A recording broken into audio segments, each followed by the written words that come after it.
Merci, Monsieur le Président. Merci pour vos interventions qui nous ont éclairés sur la Syrie à la veille de la conférence internationale sur ce pays.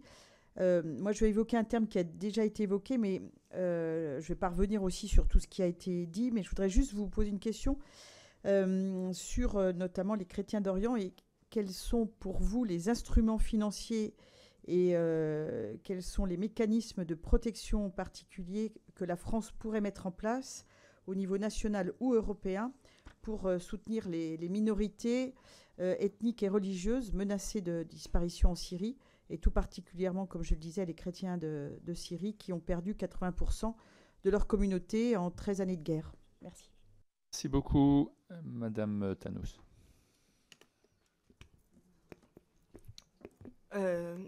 Sur la question des chrétiens d'Orient, je pense en fait qu'il faut, des chrétiens arabes d'ailleurs, qu'il faut être vraiment précautionné sur la manière dont on aborde cette problématique, même si je comprends le souci, parce qu'ils ont émigré peut-être plus que d'autres communautés. Ils sont profondément attachés à leur identité syrienne et avant tout, et je pense que ça, il ne faut surtout pas le fragiliser, ne pas les faire apparaître comme étant extérieurs à leur société.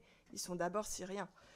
Il faut aussi avoir en tête leur historique, qui est que la protection des minorités dans la société syrienne est aussi associée au Assad, qui a fait cette alliance des minorités parce qu'il était issu lui-même d'une minorité et qui a constitué un peu la base politique de la construction de son pouvoir, même si toutes les minorités n'en ont pas profité, et ça il faut le rappeler, et elles ont parfois été combattues de manière beaucoup plus féroce quand elles s'opposaient à lui. Mais cette problématique et de laïcité et de protection des minorités a aussi été la base extérieure de l'autoritarisme syrien. Donc je crois qu'il faudrait être vraiment très précautionneux dans la manière dont on va aborder cette question, et il faut surtout l'aborder en ayant en tête l'ensemble de la société.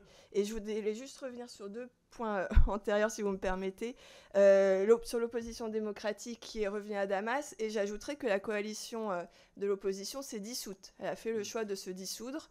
Donc c'était un peu l'interlocuteur des puissances étrangères, sans succès évidemment, et effectivement ils ont transféré leur dossier aux autorités à Damas. Et sur l'idée des règlements de compte, la Syrie s'en sort mieux que la France dans l'après-Seconde Guerre mondiale pour le moment.